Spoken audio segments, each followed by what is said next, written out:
You leave the room and your hands are trembling. It is not fear, it is the biological aftershock of a violation you cannot name. They did not raise their voice. They did not strike you. They did not use a slur you could report to HR. Yet you feel hollowed out as if a vital organ was surgically removed while you were distracted by your own politeness. You replay the conversation, hunting for the weapon. I was just joking. You're too sensitive. I'm only telling you this because I worry. It tastes like concern. It feels like love. But the physiological reality is that you have just ingested poison. We have all encountered these architects of chaos, the colleague who smiles while dismantling your reputation, the partner who gaslights you until your memory becomes a liability, the family member who wields guilt with the precision of a sniper. In biology, this is known as a parasitic load, an organism that drains the host just enough to feed, but not enough to kill, ensuring a steady supply of energy. You are losing against them for one reason. You are bringing a bouquet of flowers to a knife fight. You are operating on the social contract of decency. They are operating on the laws of war. As long as you attempt to pay their aggression with empathy, you remain the battery they drain to feel powerful. But what if you stopped? What if you ceased trying to be good and started being effective? What if you could look a narcissist in the eye and induce a structural collapse of their ego without speaking a word? This is not about becoming evil. It is about understanding the physics of power. 5 centuries ago, Niccolò Machiavelli wrote a treatise that terrified the world not because it was cruel, but because it was true. He stripped away the polite fictions of society and exposed the brutal machinery of human nature. He taught that he who neglects what is done for what ought to be done sooner affects his ruin than his preservation. Today, we apply Machiavelli's ruthless philosophy to the modern toxic landscape. We will dismantle the manipulator's playbook page by page. I'm going to hand you 7 psychological weapons. They are heavy, they are sharp, and they are dangerous. Most people will never use them because they are addicted to the moral high ground, even while they are being slaughtered in the trenches. But you are here because you are done bleeding. By the end of this briefing, you will not just survive toxic people. You will baffle them. You will become what Machiavelli called the prince, sovereign, strategic, and untouchable. Once you see the game, you can never unsee it. Before you can defeat the enemy, you must understand the nature of the beast. You believe you are dealing with a person. You are not. You are dealing with a pattern, a glitch in the human software that mistakes domination for connection. Machiavelli wrote, "For this can be said of men in general, that they are ungrateful, fickle pretenders and dissemblers." This is not cynicism, it is a tactical map. Your first error is projection. You project your own conscience onto them. You assume that if you explain your pain, they will stop. You assume they possess the same operating system of reciprocity. They do not. A toxic individual does not view interaction as an exchange of value. They view it as the extraction of resources. Your attention, your emotional volatility, your self-esteem. These are currencies. When you explain yourself, you're not building a bridge. You're handing them ammunition. When you get angry, you are not establishing boundaries. You are providing supply. They are addicted to significance, and nothing makes a small person feel larger than the ability to ruin your day with a single sentence. To win, you must kill the nice guy inside you. That part of you that craves approval is a liability. It is the handle they use to open you up. The shift begins by becoming a void. Machiavelli observed, "Everyone sees what you appear to be few.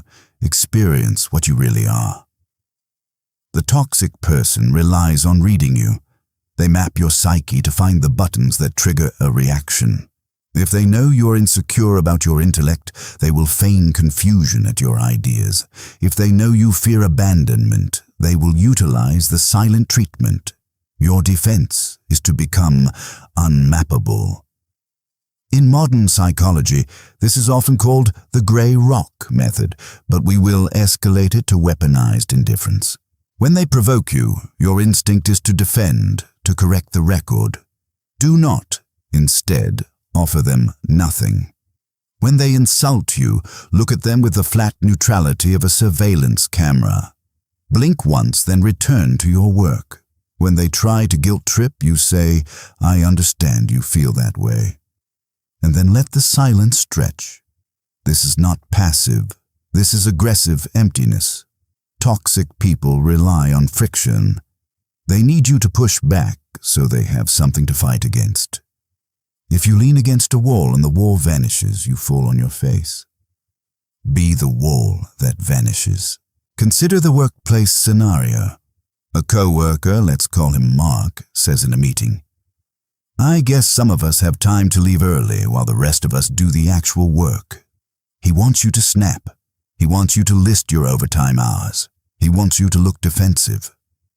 The Machiavellian move is to pause for 3 seconds, letting the silence become heavy, and say calmly, "Interesting perspective, Mark."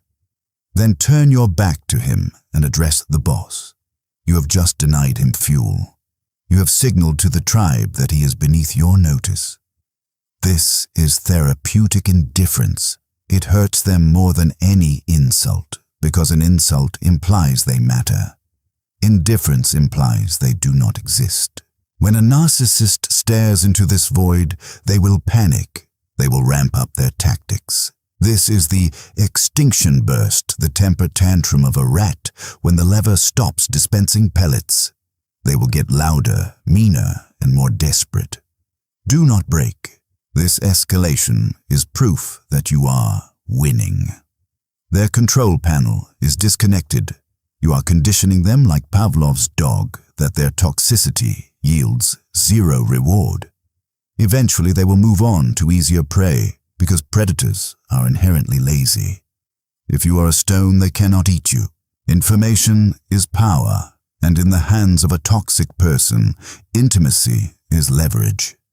Every secret you tell them, every fear you confess, is filed away in a dossier to be used against you. Machiavelli advised the prince to keep his own counsel, for a wise ruler never lets his thoughts be known. You must master the art of strategic ambiguity.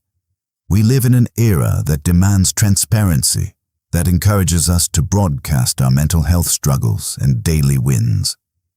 To a manipulator, your authenticity is a map of your vulnerabilities. If you post that you are lonely, the love bomber knows exactly when to strike. If you tell a toxic parent you are struggling financially, they know the price of your compliance. You must become a fog. When they ask, "How are you?" do not give the real answer. Give the standard answer, "I'm good, busy, you know how it is." Be polite, be pleasant, but be completely opaque. This drives the control freak to madness. They cannot manipulate what they cannot measure. Applying the gray man theory to social dynamics means blending into the point of invisibility. If you're boring, they get no drama. If you are vague, they get no leverage. If you are starting a business, tell no one.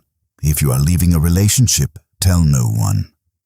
Machiavelli warned, "He who desires to deceive will always find someone who will allow himself to be deceived." Toxic people are data miners. "I thought you said you hated that restaurant," they will say 6 months later to trap you in a contradiction. If you give them nothing, they have nothing to twist. There is a concept in martial arts called judo, using the opponent's momentum against them. You do not fight force with force. You pull when they push. Machiavelli knew that ego is the weakness of every tyrant. When they attack, they expect resistance. What happens if you say yes, not to their demands, but to their reality? This is called fogging. Let's say a toxic parent says, "You are such a disappointment you never visit." The resistance response is to argue your schedule. The judo response is, "You're right. I probably don't visit as much as you'd like." Agreed. You're right. These two words agreed. You're right. These two words are conversation killers. They're geared up for a fight bouncing in the ring, and you just took off your gloves and sat down. The aggression bounces back and hits them. You're acting crazy. Response. I can see why you might think that. You are validating their perception without validating the fact. You're saying, I see your illusion. Machiavelli advised that a prince should appear to be whatever the people need him to be while remaining true to his own objectives. You appear submissive, but in reality, you are ending the interaction on your terms. You are preserving your energy. Every argument with a toxic person is a leak in your vitality. It ages you. It spikes your cortisol. Is it worth it to prove you are right to someone committed to misunderstanding you? No. Give them the win so you can keep the peace. You're right, I'm terrible at loading the dishwasher. Then walk away and enjoy your life. We have discussed presence. Now we must discuss the most powerful weapon of all absence. Machiavelli wrote, "Absence diminishes mediocre passions and increases great ones." In the context of toxicity, scarcity is value. If you are always available, you are cheap. If you are always there to be the punching bag, they will punch. You must disrupt the supply chain. This is not always about total no contact. Sometimes that is impossible, but you can execute emotional absence. Stop answering the phone on the first ring. Stop replying to texts immediately. Stop attending every gathering out of obligation. When you withdraw your presence, you disrupt their pattern. They are used to you being a fixture, a piece of furniture in their drama. When the furniture moves, they get disoriented. Where have you been? They will demand. Why are you ignoring me? Response. I've just been incredibly busy. How are you? Ambiguity plus absence. You're training them that access to you is a privilege, not a right. Imagine you are a fortress. For years you have left the drawbridge down. They walk in, muddy the carpet, steal the silver, and leave. You stand there crying, asking why they did it. Pull up the drawbridge. They will scream from the other side of the moat. They will throw rocks. They will tell the village you are a cruel tyrant for locking them out. Let them. You are safe inside. Machiavelli knew that to rule one must be independent.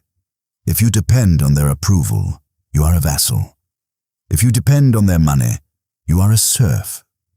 Build your own kingdom, financial, emotional, social. The less you need them, the more you become a ghost they cannot catch. Sometimes, however, defense is insufficient. Sometimes they corner you. Sometimes they threaten what you love. In those moments, you cannot be a ghost. You must become the lion. Machiavelli said, there are two ways to fight by law and by force. The first is natural to men, the second to beasts. But because the first is often insufficient, one must have recourse to the second. Machiavelli wrote a line that is often quoted but rarely understood. Men ought either to be well treated or crushed because they can avenge themselves of lighter injuries, of more serious ones they cannot. Most people deal with toxic behavior in half measures. You snap back a little. You make a passive-aggressive comment. This is a mistake. When you inflict a light injury on a narcissist, when you just annoy them, you do not stop them. You motivate them. You trigger their revenge complex. If you are going to fight, you must end the conflict. You do not fight to hurt. You fight to neutralize. In the modern world, we do not use violence. We use the one thing they cannot survive, shame. The technique is called the spotlight. When they make a snide comment disguised as a joke in front of an audience, do not laugh. Do not get angry. Stop everything. Look at them with clinical curiosity and ask, can you explain what you meant by that silence? They will try to brush it off. I was just kidding. Do not let them escape. I understand you were joking, but I don't get the punchline. Explain to me why that is funny. Now, the room is quiet. The tension is high. They are sweating. They have to either admit they were being cruel or say something stupid that reveals their incompetence. You have stripped away their social camouflage. A narcissist would rather be punched in the face than be humiliated publicly. This is a Roman prescription of the ego.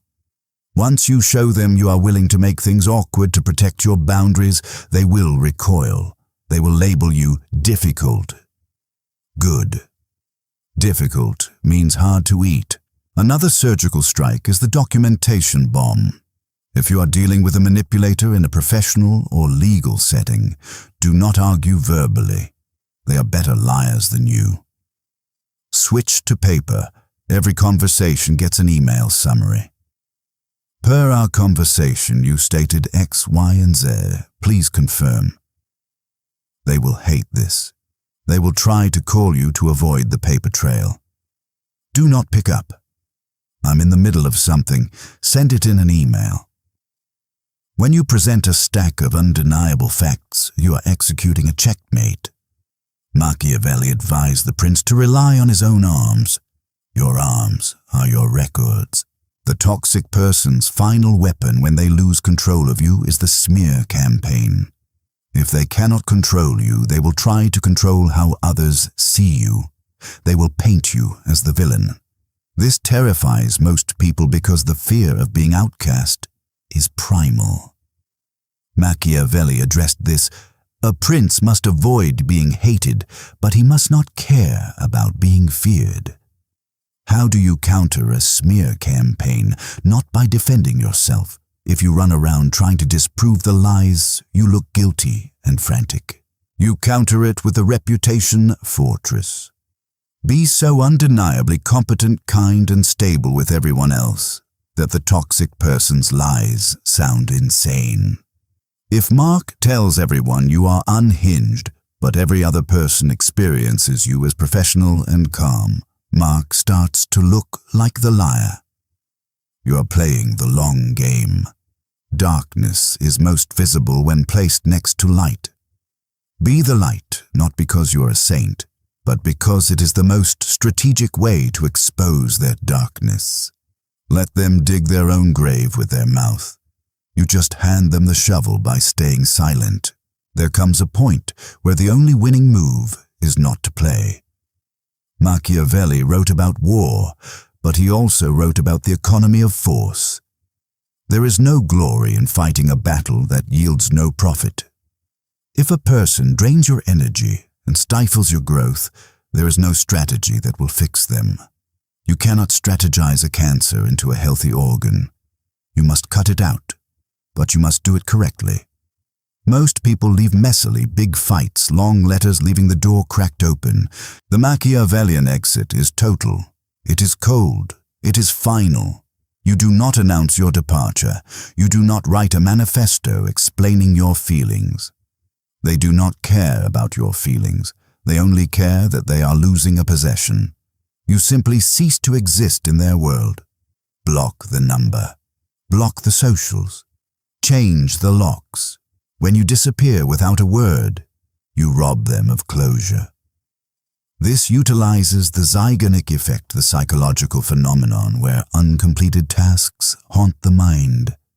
Your silence leaves them with a permanent question mark. The best revenge is not revenge. Revenge proves they still occupy your thoughts. The best revenge is apathy and ascension. Succeed. Get fit. Make money. Find love that is gentle. Do it for yourself, but know that somewhere in the dark corners of the internet, they are watching. Nothing burns a toxic person more than seeing their victim thrive without them. It proves their deepest fear they were not essential. You were the sun. They were just a cloud passing in front of it.